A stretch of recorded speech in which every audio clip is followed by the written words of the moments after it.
The Elves and the Shoemaker. Our story begins with a poor shoemaker and his wife. "This is my last piece of leather," he says sadly. "I can only make one more pair of shoes." The shoemaker cuts out the leather and puts it on his workbench. They go up to bed. The next morning, the old shoemaker finds a new pair of shoes on his workbench. "Who made these shoes?" asks the shoemaker. He puts them in a shop window. A man sees the shoes. He comes into the shop and tries them on. "I like these shoes," says the man. "I will pay you for them." Now the old shoemaker can buy more leather. He cuts out the leather and puts it on the workbench. Then he goes up to bed. The next morning there is a new pair of boots and a new pair of shoes on the workbench. Who has made these boots and shoes? The old shoemaker soon sells both pairs of shoes. Now he can buy even more leather. He cuts out the leather and goes up to bed. The next morning he finds 8 new pairs of boots and shoes. And so it goes on for weeks and weeks. Everyone likes his boots and shoes.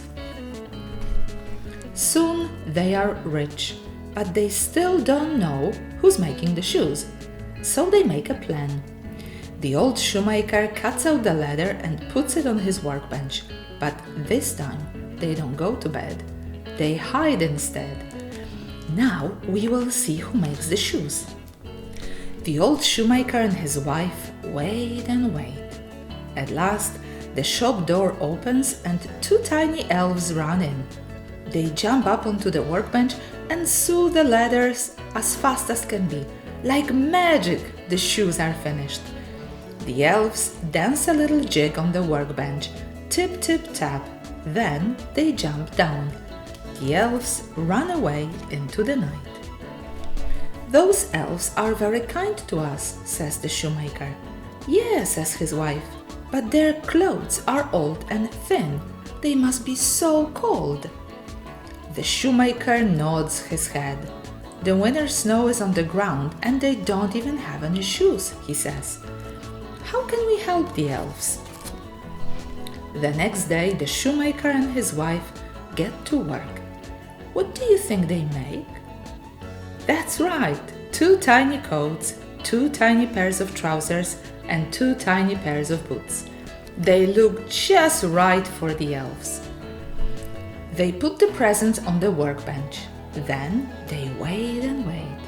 At last, the shop door opens and in run the 2 tiny elves. They jump up onto the workbench and see the presents. They dance a little jig, tip, tip, tap.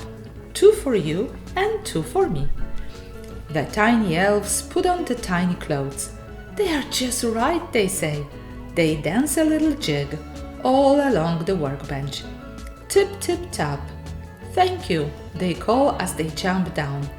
They do a little jig, tip, tip, tap, on their way